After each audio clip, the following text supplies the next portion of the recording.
அழைக்கிறான் மாதவன்.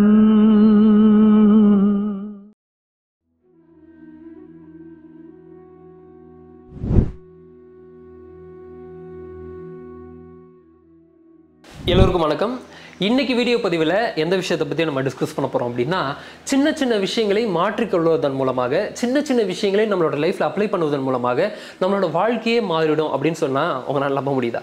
நிச்சயமாக அதுதான் உண்மை. அதில் எந்த மாற்று கருத்தும் எனக்கு கிடையாது. ஏன்னா எப்பயுமே நீங்கள் ஒரு பர்சனை மதிக்கிறீங்க அப்படின்னா எதை வச்சு ஒரு பர்சனை மதிப்பீங்க? நீங்கள் நல்லா யோசிச்சு பாருங்கள். இப்போ விராட் கோலி சின்ன வயசில் வளர்ந்து வந்திருப்பாரு. ஆனால் விராட் கோலி சின்ன வயசில் மதிச்சவங்க எத்தனை பேர் அப்படின்னு சொல்லி பாருங்க. இப்போ வளர்ந்ததுக்கப்புறம் மதிக்கிறவங்க எத்தனை பேருன்னு சொல்லி பாருங்க. கிட்டத்தட்ட அவ்வளோ மில்லியன் ஃபாலோவர்ஸ் இருக்காங்க. அத்தனை மில்லியன் பேர் அவரை ஃபாலோ பண்ணுறாங்க அப்படின்னா ஒரே ஒரு விஷயம்தான், அவரோட வாழ்க்கையில் சில விஷயங்களை கடைபிடிச்சிருக்கிறாரு. கடைபிடிச்சதன் மூலமாக அவரோட வேல்யூவை ஆட் பண்ணியிருக்கிறாரு. அப்போது ஒரு மனிதனுக்கு நம்ம ரெஸ்பெக்ட் கொடுக்கணும், ஒரு மனுஷனுக்கு நம்ம மதிக்கணும் அப்படின்னாலே அவங்களோட வேல்யூவை பார்த்து தான் நம்ம மதிக்கிறோம். அதே மாதிரி உங்களையும் உங்களோட வாழ்க்கையில் பல பேர் மதிக்கணும் அப்படின்னா உங்ககிட்ட என்ன மாதிரியான வேல்யூஸ் இருக்குன்றதை பார்த்து தான் மற்ற பர்சன் உங்களை ரெஸ்பெக்ட் பண்ணுறதே இருக்கு. இப்போ நீங்கள் நல்லா கவனிச்சு பாருங்க. எப்போ உங்களை நீங்கள் ரொம்ப பெருமையாக பார்ப்பீங்க அப்படின்னா, எப்போ உங்ககிட்ட இருக்கக்கூடிய குவாலிட்டிஸ் மற்றவங்க பாராட்டுறாங்களோ, இல்லை அந்த குவாலிட்டி மூலமாக நீங்களே உங்களை ப்ரைடாக ஃபீல் பண்ணுறீங்களோ, அப்போ தான் உங்களை நீங்களே மதிப்பீங்க. அப்படி இல்லைன்னா உங்கள் மேலேயே உங்களுக்கு செல்ஃப் டவுட் வரும், உங்களுக்கு உங்களையே பிடிக்காது, உங்களுக்கு உங்கள் மேலேயே ஒரு வெறுப்பு குணம் வரும். இந்த மாதிரி அனைத்து விஷயத்திற்கான காரணம் என்னன்னா, நம்ம இங்கே என்ன செஞ்சுருக்கோம் அப்படின்னு கூடிய ஒரு வேல்யூஸ் தான். ஏதோ பெருசாக ஒன்றத்தை இங்கே நீங்கள் கிரியேட் பண்ணியிருக்கீங்க, ஒரு வேல்யூவை உருவாக்கிட்டீங்க அப்படின்னா இந்த மாதிரியான செல்ஃப் டவுட் வராது. அதே மாதிரி மற்றவங்க மதிக்கக்கூடியதுனால உங்களுக்கும் உங்கள் மேலே இருக்கக்கூடிய ரெஸ்பெக்ட் ஜாஸ்தியாகும். அப்போ மற்றவங்களோட வாழ்க்கைக்கு நீங்கள் ஒரு முன் உதாரணமாகவும் எடுத்துக்காட்டாகவும் இருக்கணும் அப்படின்னா 4 வழிகளை நீங்கள் கடைபிடிக்க வேண்டியது அவசியம். அந்த 4 வழிகள் என்ன அப்படின்றத இந்த வீடியோவில் பார்க்க போகிறோம். 4 ways to become a better person. So இந்த பெட்டர் பர்சன் அப்படின்னு சொன்னாலே செல்ஃப் இம்ப்ரூவ்மெண்ட் தான். இந்த செல்ஃப் இம்ப்ரூவ்மெண்ட்டை எப்படி டெவலப் பண்ணலாம் அப்படின்னு சொல்லி பார்த்தீங்கன்னா, ஃபர்ஸ்ட் விஷயம் practice self awareness and reflection. So already இந்த செல்ஃப் அவேர்னஸை பற்றி ஒரு வீடியோ போட்டிருக்கேன். கீழே டிஸ்கிரிப்ஷன் லிங்க் இருக்குது அண்ட் ஃபர்ஸ்ட் கமெண்ட்லையும் இருக்குது, மேலே கார்ட்லையும் தரேன், பார்த்து தெரிஞ்சுங்க. இந்த ரிஃப்ளெக்ஷன் அப்படின்னு சொல்லக்கூடியது நீங்கள் உங்களோட தாட்ஸையும் சரி, எமோஷன்ஸையும் சரி, உங்களோட ஆக்ஷன்ஸையும் சரி நிச்சயமாக கவனிச்சே ஆகணும். ஏன்னா நீங்கள் இதை கவனிப்பதன் மூலமாக தான் ஒரு விஷயத்தையும் உங்களால் மாற்றிக்க முடியும்.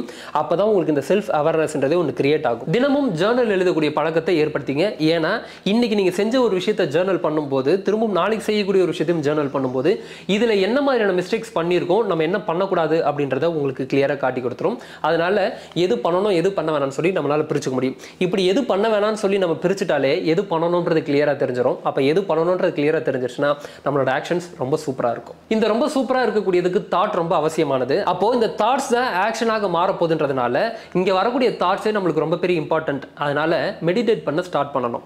ஏன்னா இந்த மெடிடேட் பண்ண ஸ்டார்ட் பண்ணும்போது தேவையில்லாத எண்ணங்கள் கட் ஆகிடும், ஒரு இன்னர் கிளாரிட்டி டெவலப் ஆகும். இந்த இன்னர் கிளாரிட்டி டெவலப் ஆகும்போது நீங்கள் எடுக்கக்கூடிய முடிவுகள்ல இருந்து நீங்கள் பண்ணக்கூடிய அனைத்து விஷயமும் உங்களுக்கு ரொம்ப சிறப்பாக நடக்கும். அப்போ இந்த ரெஃப்ளெக்ஷன் அண்ட் செல்ஃப் அவேர்னஸ் தான் ஃபர்ஸ்ட் பாயிண்ட். ரெண்டாவது விஷயம், கல்டிவேட் கைண்ட்னஸ் அண்ட் கம்பேஷன். நீங்கள் நல்லா கவனிச்சு பாருங்க. மற்றவர்களுக்கு நம்ம செய்யக்கூடிய உதவி மீண்டும் அவங்ககிட்ட இருந்து என்ன கிடைக்கும் சொல்லி எதிர்பார்ப்போட தான் நம்ம பண்றோம்.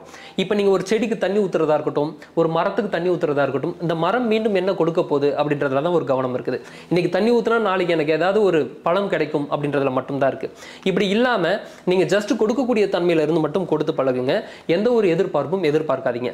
அப்பதான் ஒரு கருணை என்பது வளரும். அதே மாதிரி நீங்க எந்த மாதிரியான ஒரு டிஃபிகல்ட்டான ஒரு சிச்சுவேஷன்ஸ்ல இருந்தாலுமே நீங்க பயன்படுத்தக்கூடிய வார்த்தையா இருக்கட்டும், நீங்க செய்யக்கூடிய செயல்களா இருக்கட்டும், ரொம்ப கைண்டா இருக்கணும். அதே மாதிரி பிராக்டிஸ் கிராட்டிடியூட். இந்த கிராட்டிடியூட பத்தி ஆல்ரெடி ஒரு வீடியோவே போட்டிருக்கேன். நீங்க பார்க்கல அப்படின்னா லிங்க் டிஸ்கிரிப்ஷன்லயும் அண்ட் ஃபர்ஸ்ட் கமெண்ட்லயும் இருக்குது, மேல கார்ட்லயும் தரேன், பார்த்து தெரிஞ்சுங்க. இந்த கிராட்டிடியூட் அப்படின்னக்கூடிய ஒரு விஷயம் பல பேரோட வாழ்க்கையை மிகப்பெரிய ஒரு உயரத்திற்கு கொண்டு போயிருக்குது. அப்ப எந்த மாதிரியான விஷயத்துக்கு நான் நன்றி சொல்லலாம் அப்படின்னு சொல்லி பார்த்தீங்கன்னா, இது வரைக்கும் என்னோட வாழ்க்கையில கிடைத்த அனைத்து விஷயத்திற்கும் நான் நன்றி சொல்லலாம். இப்போ வரைக்கும் இந்த உடல்ல உயிர் இருக்கு, மூச்சு போயிட்டு வந்துட்டு இருக்கு அப்படின்றதுக்கே நன்றி சொல்லலாம். இப்படிப்பட்ட ஒரு பெரிய ஒரு வாய்ப்பை எனக்கு இயற்கை கொடுத்ததுக்கு நான் நன்றி சொல்லலாம். இப்போ ஒரு சுகமான ஒரு இடத்துல உட்காந்துருக்கேன், அதுக்கு நன்றி சொல்லலாம். ஏசி ஓடுது, அதுக்கு நன்றி சொல்லலாம். வீட்டில் நான் உட்காந்துருக்கேன், சந்தோஷமா உட்காந்துட்டு இருக்கேன், எந்த ஒரு துன்பமும் இல்லாம அப்படின்றதுக்கு அதுக்கு நன்றி சொல்லலாம். இப்படி ஒரு இடத்துலையும் நமக்கு கிடைத்த ஒரு விஷயத்தை எண்ணி பார்த்து அதுக்கு நன்றி சொல்ல ஆரம்பிச்சோன்னா இந்த நன்றி சொல்வதன் மூலமாக நம்மளோட வாழ்க்கையில பெரிய பெரிய மாற்றங்கள் நிகழும். உங்களுக்கு என்னென்ன விஷயம்லாம் கிடைச்சதோ அது இன்னும் பல மடங்கு அதிகரிக்க ஆரம்பிக்கும். அப்ப இது வரைக்கும் கிடைச்ச அனைத்து விஷயத்திற்கும் நன்றி சொல்லி, அதே மாதிரி உங்களோட வாழ்க்கையில யார் யாரெல்லாம் உங்க கூட பயணிக்கிறாங்களோ, உதவிகரமாக இருந்திருக்காங்களோ அவங்களுக்கு எல்லாருக்கும் எல்லாருக்குமே நம்ம நன்றி சொல்லலாம். எக்ஸ்பிரஸ் பண்ணுங்க கிராட்டிடியூட.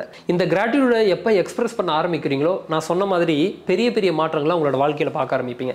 இதை தான் திருவள்ளுவர் திருக்குறளில் கூட செய் நன்றி அறிதல் அப்படின்னு சொல்லி ஒரு அதிகாரமே வச்சிருக்கிறாரு. மற்றவங்க செஞ்ச ஒரு நன்றியை நீங்க நினைச்சு பார்க்கணும். உங்களுக்கு கிடைத்த ஒரு விஷயத்தையும் நீங்க நினைச்சு பார்க்கணும். நீங்க நல்லா கவனிச்சு பாருங்க. இப்போ உங்களோட எல்லா பாடி பார்ட்ஸும் கரெக்டாக இயங்குது அப்படின்றதுனால தான் நீங்கள் அடுத்த ஒரு விஷயத்தையும் யோசிக்கிறீங்க. இப்போ உங்களுக்கு கண்ணு ஏதோ ஒரு பாதிப்பாவோ இல்லை காது ஏதோ ஒரு பாதிப்பாவோ கை ஏதோ ஒரு பாதிப்பாவோ இருந்தது அப்படின்னா உங்களோட வாழ்க்கையோட பிரதானமே எனக்கு கண்ணு நல்லா தெரியணும், எனக்கு காது எப்படியாவது நல்லா கேட்டுறணும், என்னோட கால் நல்லா மாறி நான் நடக்க முடியணும் அப்படின்னு கூடிய ஒரு விஷயம் தான் பிரதானமாகவே இருக்கும். கிடைத்த விஷயமே அவ்வளோ இருக்குது. கிடைத்த ஒரு விஷயத்துக்கு நன்றி சொல்றதுக்கே இந்த காலம் என்பது பத்தாது. மூன்றாவது விஷயம், develop emotional control and patience. ஏன்னா இன்னைக்கு வேகமாக ஓடக்கூடிய இந்த ஒரு உலகத்தில் எது பண்ணியாவது நம்மளோட வாழ்க்கையில் ஸ்ட்ரெஸ் ஆன்சைட்டின்னு சொல்லி ஒரு விஷயத்த நம்ம பார்த்துடுறோம்.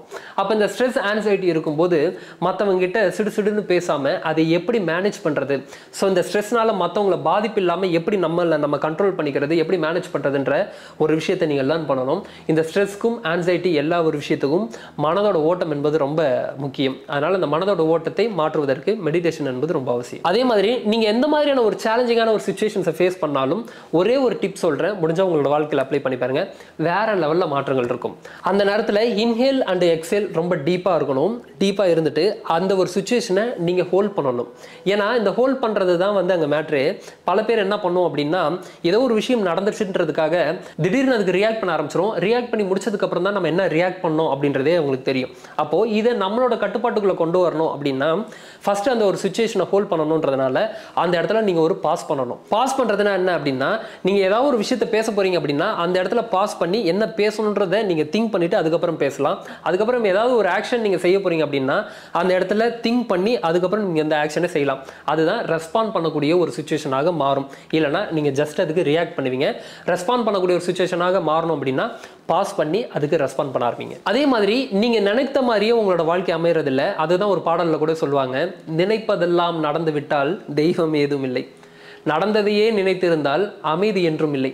அப்போ நீங்கள் நல்லா கவனிச்சு பாருங்க, எல்லாரோட வாழ்க்கையிலையுமே நம்ம என்ன நினைக்கிறோமோ அதே ஒரு விஷயமே இங்கே நடந்துடுறது கிடையாது. அதனால எனக்கு மட்டும் நான் என்னோட வாழ்க்கையில் நினைக்கக்கூடிய ஒரு விஷயம் நடக்கவே மாட்டேதுன்னு சொல்லி திங்க் பண்ணாமல் இது எல்லாருக்கும் பொதுவானது தான் அப்படின்னு சொல்லி முதல்ல அக்செப்ட் பண்ண ஆரம்பிங்க. அக்செப்ட் பண்ண ஆரம்பிச்சிட்டிங்கனாலே உங்களோட வாழ்க்கையில் பெரிய பெரிய மாற்றங்கள்லாம் நிகழ ஆரம்பிக்கும். பார்க்கக்கூடிய பார்வையும் மாறிடும்.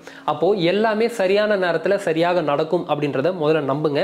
இறைவன் அந்த ஒரு விஷயத்தை ஏற்படுத்தி கொடுப்பாருன்றதையும் நம்புங்க. எந்த ஒரு விஷயம் உங்களுக்கு கிடைக்கலையோ அதை நினைத்து வருத்தப்படாதீங்க. கிடைச்ச ஒரு விஷயத்துக்கு நன்றி சொல்லுங்க. நான்காவது விஷயம், life long learning and growth. ஏன்னா இன்னைக்கு நம்ம படிக்கக்கூடிய படிப்பை நம்ம எப்படி பயன்படுத்துறோம் அப்படின்னு சொல்லி பார்த்தா ஜஸ்ட் பணம் சம்பாதிப்பதற்கும் மார்க் எடுப்பதற்கும் மட்டும்தான் பயன்படுத்துறோம். நீங்க படிக்கக்கூடிய கல்வியை நீங்க ஞானம் சார்ந்து பார்க்கக்கூடிய ஒரு விஷயத்துக்கும் மற்றவர்களுக்கு உதவி செய்யக்கூடிய வகையில் இருக்கக்கூடியதற்கும் தான் நம்ம படிக்கிறோம். அதனால இந்த படிப்பை என்னைக்கும் விட்டுறாதீங்க. மற்றவங்களுக்கு உதவி செய்யக்கூடிய ஒரு நோக்கத்திலேயே படிங்க. இன்னைக்கு நம்ம ஒரு டாக்டருக்கு படிக்கிறோம் அப்படின்னா கூட இந்த டாக்டராக மாறி பல பேரோட உயிரை காப்பாற்ற போறன்ற ஒரு நோக்கத்தில் படிக்கணுமே தவிர டாக்டராக மாறி நான் நல்லா பணம் சம்பாதிக்க போறேன் அப்படின்ற நோக்கத்தில் படிக்கக்கூடாது. மற்றவர்களுக்கு உதவி செய்யக்கூடிய மைண்ட் செட்லேயே படிங்க. அதுதான் உங்களோட growth-ஆகவே இருக்கும். அதே மாதிரி நல்ல ஒரு growth மைண்ட் செட்டில் இருக்கக்கூடிய ஒரு பர்சன் கிட்டேயே பழகுங்க.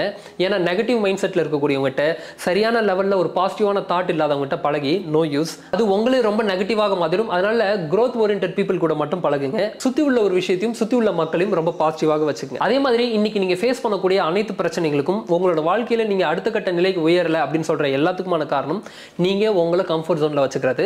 ஸோ அந்த கம்ஃபர்ட் ஜோன்ல இருந்து எப்போ நீங்க வெளியே வரீங்களோ உங்களோட வாழ்க்கை ரொம்ப சிறப்பாக மாற ஆரம்பிக்கும். ஏன்னு கேட்டோம்னா இந்த ப்ரோக்ராஸ்டினேஷனாக இருக்கட்டும் இல்லை எந்த ஒரு விஷயமா இருக்கட்டும், நான் இங்கே ஒரு சுகமாக உட்கார்றதை மட்டும்தான் பார்ப்பேனே தவிர அந்த கம்ஃபர்ட் ஜோனை உடச்சிட்டு அந்த ஒரு வேலையை நான் நெக்ஸ்ட் செய்ய மாட்டேன். எப்போ அந்த கம்ஃபர்ட் ஜோனை உடச்சிட்டு நான் செய்ய ஆரம்பிக்கிறேனோ அந்த வாழ்க்கை என்பது ரொம்ப அழகாக மாறிடுது. அதனால தான் எப்பயுமே நான் சொல்றது ஒன்று, இந்த டிசிப்ளின் தான் உங்களோட வாழ்க்கையவே உயர்த்த போகுது. இந்த டிசிப்ளின் அப்படின்றது உங்களுக்குள்ள நீங்களே போட்டுக்கொள்ளக்கூடிய ரெஸ்ட்ரிக்ஷன்ஸ் கிடையாது. அது ஒரு ரொட்டீனான ஒரு ஒர்க் மாதிரி தெரிஞ்சாலும் அது ரொட்டீனான லைஃபாக இருக்காது. அது ஒரு டிசிப்ளினை உங்களுக்குள்ள உண்டாக்கும். அந்த டிசிப்ளின் தான் அழகாகவும் இருக்கும். ஸோ டிசிப்ளின் வந்துருச்சுன்னா வாழ்க்கையை டோட்டலாக மாறிடும். ஸோ இன்னைக்கு இந்த 4 விஷயத்தில் நீங்கள் எந்த ஒரு விஷயத்தை ஃபர்ஸ்ட் நான் எடுத்து கடைபிடிக்க போகிறேன் அப்படின்றத கமெண்ட் செஷனில் கமெண்ட் பண்ணுங்க. இந்த 4 வழிகள் உங்களோட வாழ்க்கையை மிகப்பெரிய லெவலில் உயர்த்தும். இந்த 4 வழிகளை நீங்கள் கடைபிடிப்பதன் மூலமாக நீங்கள் ஒரு பெட்டரான ஒரு பர்சனாக மாறிடுவீங்க. மீண்டும் இதே மாதிரி அடுத்த ஒரு வீடியோவில் சந்திக்கிறேன். நன்றி, வணக்கம்.